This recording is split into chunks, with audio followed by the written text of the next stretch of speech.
राधे राधे। चलिए देखते हैं हफ्ता हमारे लिए कैसा जाएगा, किस चीज़ की हमारे लिए ब्लेसिंग्स है और क्या हमें खास ख्याल रखना है इस हफ्ते। तो ये हफ्ता गवर्न हो रहा है माँ कामाख्या जी की एनर्जी से। जी हाँ, यानी कि जो भी आपकी बहुत डीपेस्ट डिजायर थी, जो आप बहुत वक्त से पूरी करना चाह रहे थे, पर दूसरे इतने काम में फंसे हुए थे कि आप अपनी वो विश पूरी नहीं कर पा रहे थे, इसके लिए आप एफर्ट्स नहीं दे पा रहे थे, तो अब दीजिए। बहुत सही टाइम है, क्योंकि इस वक्त माँ आपके उन विशेष को फुलफिल करने के लिए आपको स्ट्रेंथ दे रही है, शक्ति प्रदान कर रही है। बस थोड़ा सा आपको कर्म करना है। देखिएगा, जो भी आपकी डीपेस्ट डिजायर है जो अब तक नहीं पूरी हुई, वो जरूर अब पूरी होंगी, क्योंकि माँ की ब्लेसिंग ही सब इसी चीज की आ रही है। साथ ही साथ आपको बस एफर्ट्स जरूर करना पड़ेगा। ये नहीं कि बैठे बैठे देव देव आलसी पुकारा वाली बात कर दे, ना ना ना ना ना। आपको उसके लिए हार्ड वर्क करना होगा। थोड़ा सा अपने लिए वक्त निकालें। जो आपकी विश है, जो आप सोचते रहे कि वक्त आने पर मैं ये ऐसा करूंगा वैसा करूंगा, अब वो सही वक्त है, आपको करना चाहिए। साथ ही साथ हेल्थ के मामले में ये हफ्ता आपका बहुत अच्छा जाता हुआ दिखाई दे रहा है।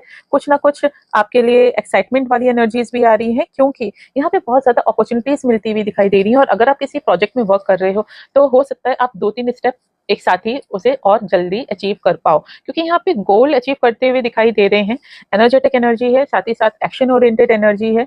तो हो सकता है कि आप बहुत जल्दी जल्दी फटाफट क्विकली अपने गोल अचीव कर लें।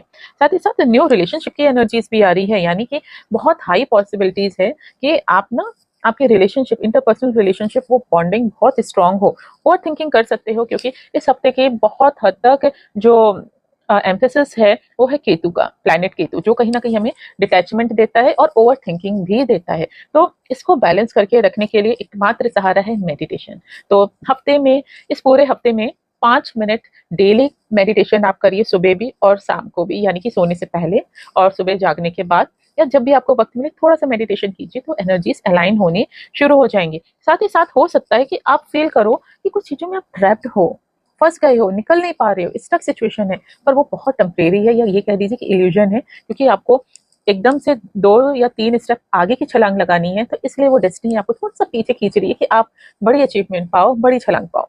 साथ ही साथ वो टाइम गया कि जो अभी तक आप चल रहे थे गो विद द फ्लो वाली एनर्जीज पे, ये वाली एनर्जीज बहुत हाई है कि आप अपना जैसा मैनिफेस्ट करना चाहते हैं, जो आपकी डीपेस्ट डिजायर है, आप उनको पूरा करो। और बहुत अकेले रह लिए, है ना, बहुत ज्यादा अकेले रह लिए, बहुत लोनलीनेस में रह लिए। तो अब की एनर्जीज आ रही हैं कि कहीं ना कहीं अब आप आगे बढ़ोगे। आपके फ्रेंड सर्कल हो गया, आपके रिलेशनशिप में हो गए लोग आपको साथ देंगे, यहाँ तक कि आप जॉब की फील्ड में भी अचीवमेंट पाते हुए दिखाई दे रहे हो। अगर बच्चों से रिलेटेड आपको कुछ इश्यूज आ रहे हैं, या कहीं आप बच्चों की वजह से स्टक फील कर रहे हो, तो इस हफ्ते के बाद या इस हफ्ते के एंड तक ना उनको भी क्लैरिटी मिलने लगेगी, और वो आपके डिसीजन का सम्मान करना शुरू करेंगे। बस उनको चेज मत करना, उनके पीछे मत पड़ना, थोड़ा सा उनको अपनी सोच से सोचना देना।